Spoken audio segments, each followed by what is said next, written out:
Starting में सभी लोग सोच रहे थे कि क्रिप्टो में इन्वेस्ट करना सेफ है कि नहीं, इसमें कोई फ़ायदा भी होगा कि नहीं, ये ट्रस्टेड है कि नहीं। बहुत सारे लोग अपने अलग अलग ओपिनियन दे रहे थे इसको लेके। लेकिन धीरे धीरे सभी कंट्री में इसको एक्सेप्ट करना स्टार्ट कर दिया है। तुम अगर दुबई में देखोगे, दुबई में तुम क्रिप्टो करेंसी उसके लिए कुछ भी बाई कर सकते हो। तो बोल सकते हो कहीं ना कहीं लोगों के अंदर थोड़ा सा ट्रस्ट बिल्ड हो चुका है क्रिप्टो को लेकर। 2024 के एंड में जैसे जैसे क्रिप्टो करेंसी भागना स्टार्ट कर दिया, सभी ऑल्ट कॉइन बोलो, बिटकॉइन बोलो, सब कुछ वैसे वैसे सबके अंदर एक ग्रीड आना स्टार्ट हो गया। अब 2025 में जब ऑलरेडी बिटकॉइन अपने ऑल टाइम हाई पे है, बाकी जो भी ऑल्ट कॉइन है वो भी अपना हाई हाई बना रहा है, तब सब लोग क्या कर रहे हैं, उस टाइम पे वो ऑल टाइम हाई पे वो लोग इन्वेस्ट कर रहा है। अब तुम लोग एक चीज़ समझ लो, अगर तुमको इन्वेस्ट करना है तो कभी भी भूल कर भी ऑल टाइम हाई पे इन्वेस्ट नहीं करना होता है। क्योंकि देखो, जिसके पास बहुत बड़ा पैसा है, बहुत ज़्यादा पैसा है, वो लोग क्या करता है, जब मार्केट डाउन होता है, अपने डाउन ट्रेंड में होता है, तब वो लोग धीरे धीरे इन्वेस्ट करते हैं। अपना सारा पैसा एक बार में नहीं घुसाता, थोड़ा थोड़ा करके घुसाता है। उसके बाद जब मार्केट अपना ऑल टाइम हाई पे जाता है, तब वो लोग क्या करते हैं, अपना सारा पैसा वहाँ से निकालते हैं और कोई दूसरी जगह पे इन्वेस्ट करते हैं। उस टाइम वो लोग उसको भूल ही जाते हो, प्रॉफिट बुक करके छोड़ देते हो उसको। और उस टाइम तुम लोग क्या करते हो, उसमें इन्वेस्ट करते हो, तो फिर तो लॉस होना ही है। तो अब जब सब लोग ऑल टाइम पे इन्वेस्ट कर रहा था, तब जो लोग बड़ा प्लेयर है, जिन लोगों के पास बहुत ज़्यादा पैसा है, या फिर बोल सकते हो जो लोग हेवली इन्वेस्ट किए थे इसमें, वो लोग क्या कर रहे हैं, उनको चाहिए था लिक्विडिटी, तो उनको लिक्विडिटी मिल गया। अब वो लोग धीरे धीरे अपना सारा प्रॉफिट बुक कर रहे हैं।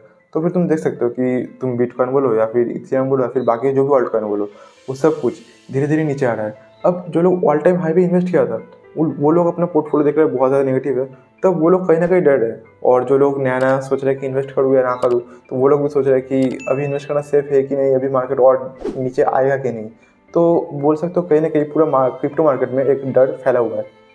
तो अब देखो, रिसेंटली जो ट्रेड वॉर हो रहा है, तो सभी लोगों को ये लग रहा है कि बिटकॉइन बोलो या फिर बाकी जो भी ऑल्ट कॉइन है या फिर बाकी जो भी स्टॉक मार्केट के पेयर्स है, वो सब कुछ इसी ट्रेड वॉर की वजह से डाउन आ रहा है। तो हाँ, ऑब्वियसली हो सकता है यही मेन रीज़न हो, लेकिन मेरे को पर्सनली ये लग रहा है कि बिटकॉइन या फिर बाकी जो भी ऑल्ट कॉइन है, वो सब कुछ लेके ये रिसेंटली जो हाइप क्रिएट हुआ था, सभी लोगों को घुसाने के लिए जो एक फोमो क्रिएट किया गया था, तो उसके लिए ये डाउन मूव ऑब्वियस था। ये जो ट्रेड वॉर हो रहा है अमेरिका और चाइना के बीच में, मुझे पर्सनली ऐसा लग रहा है कि ये सब कुछ एक सोची समझी चाल है।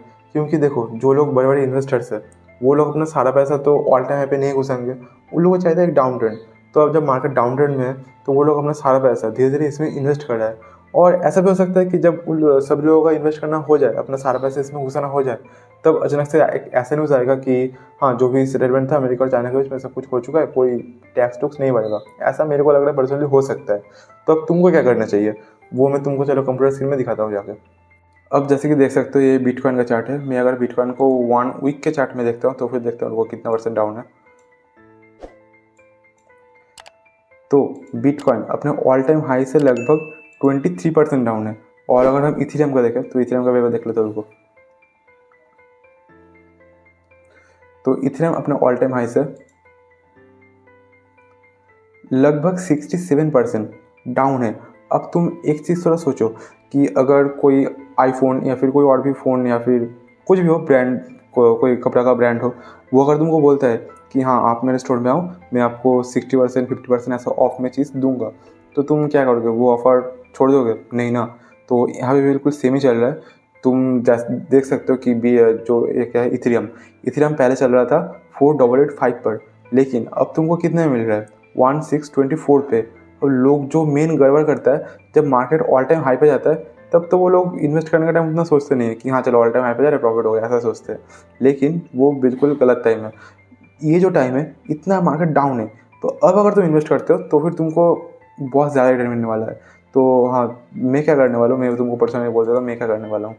तुम अगर तुम्हारे पास बहुत ज़्यादा कैपिटल है, बहुत ज़्यादा, और तुम सोचते हो कि नहीं, मुझे उतना ज़्यादा रिटर्न नहीं चाहिए, लेकिन मुझे उतना ड्रॉ डाउन में नहीं चाहिए, मतलब मैं अपने पूरे कैपिटल में 50% ड्रॉ डाउन नहीं दे सकता, तो फिर तुम क्या कर सकते हो, अपने सारा पैसा बिटकॉइन में डाल सकते हो। सारा पैसा नहीं, तुम 40% बिटकॉइन में डाल सकते हो।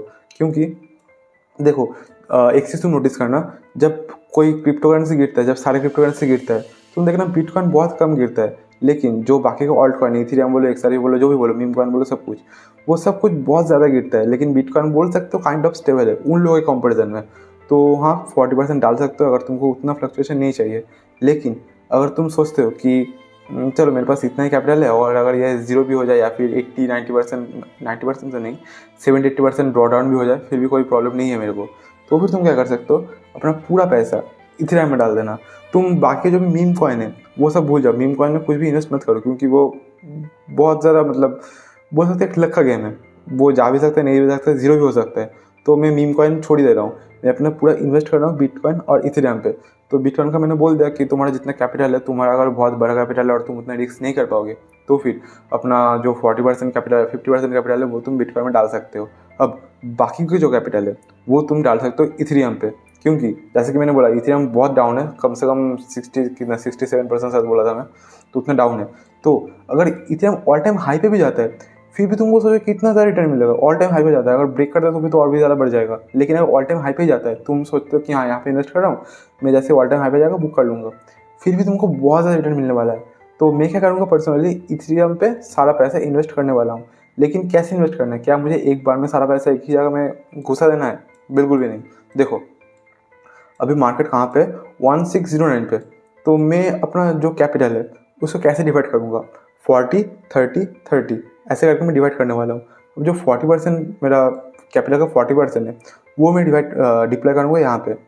लग रहा है यहाँ पे एक ब्रेकडाउन आएगा, तो जैसे ही ब्रेकडाउन आता है मैं अपना 40% कैपिटल यहाँ पे डिप्लॉय कर दूंगा। इसके बाद सोचो मार्केट और थोड़ा नीचे आता है तो डरना नहीं है, तो उस टाइम पे 30% ऐड करना है। फिर अगर और नीचे आता है तो फिर 30%, या फिर सोचो कि मार्केट तुमने यहाँ पे इन्वेस्ट किया, फिर थोड़ा और नीचे आया, 30% इन्वेस्ट कर दिया, फिर तुम देख रहे हो धीरे धीरे ऊपर जा रहा है, तो तुम्हें बाकी 30% भी इन्वेस्ट कर देना है। लेकिन एक बार में तुमको इन्वेस्ट नहीं करना, ये बात याद रखना है। मार्केट ऊपर जाए कोई प्रॉब्लम नहीं, लेकिन एक बार में इन्वेस्ट मत करना। तो यहाँ पे मैं 40% ऐड करूँगा, फिर थोड़ा नीचे आएगा, फिर मैं बाकी 30% ऐड करूँगा, फिर जब थोड़ा और ऊपर जाएगा या फिर और थोड़ा नीचे आएगा तो फिर मैं बाकी का 30% ऐड कर दूँगा। और कम से कम इसको मैं होल्ड करने वाला हूँ 2-3 साल तक कम से कम, क्योंकि इन्वेस्टिंग ऐसे ही होता है। तुम वही पैसे इन्वेस्ट करना जो तुमको लगता है कि हाँ ये मुझे 5 साल में कोई ज़रूरत नहीं इस पैसे का, वही पैसे इन्वेस्ट करना, नहीं तो इन्वेस्ट मत करना, क्योंकि इन्वेस्ट लॉन्ग टर्म का गेम है। तो हाँ ऐसे ही करूँगा मैं बिटकॉइन में उतना इन्वेस्ट नहीं करने वाला पर्सनली, क्योंकि मैं थोड़ा रिस्क करना चाहता हूँ। मेरा अगर वो पैसे जीरो पे हो जाए तो भी मुझे कोई प्रॉब्लम नहीं है, इसलिए मैं सारा पैसा इथेरियम में इन्वेस्ट करने वाला हूँ। यहाँ पे जब मार्केट कहाँ पे हो, 1607 पे, तो यहाँ पे मैं अभी अपना 40% ऐड कर दूँगा, फिर जैसे जैसे होता है वैसे वैसे मैं ऐड कर दूँगा। तो तुम भी बिल्कुल ऐसे ही कर सकते हो। कोई भी प्लेटफॉर्म, ऐसा कोई प्लेटफॉर्म का कोई स्पॉन्सरशिप नहीं मिला इसलिए मैं प्रमोट नहीं करूँगा। तुम कोई भी प्लेटफॉर्म में इन्वेस्ट करो, कोई प्रॉब्लम नहीं है। ऐसे ही करना, पहले 40%, फिर 30%, फिर 30%। बिटकॉइन में अगर तुम चाहो तो डाल सकते हो अपना 40% या 50%, अगर तुम्हारा बहुत ज़्यादा कैपिटल है तो, और तुम्हें उतना ड्रॉडाउन नहीं चाहिए तो। और बाकी जो भी पैसा है वो इथेरियम में आधा आधा करके इन्वेस्ट करते जाओ, फिर एक दिन इथेरियम भी बूम होगा, टेंशन मत लो। तो हाँ आज का वीडियो इतना ही। वीडियो कैसा लगा वो तुम मुझे कमेंट करके बोल देना, और एक लाइक तो कर ही देना। बाकी मिलते जल्दी नेक्स्ट वीडियो में।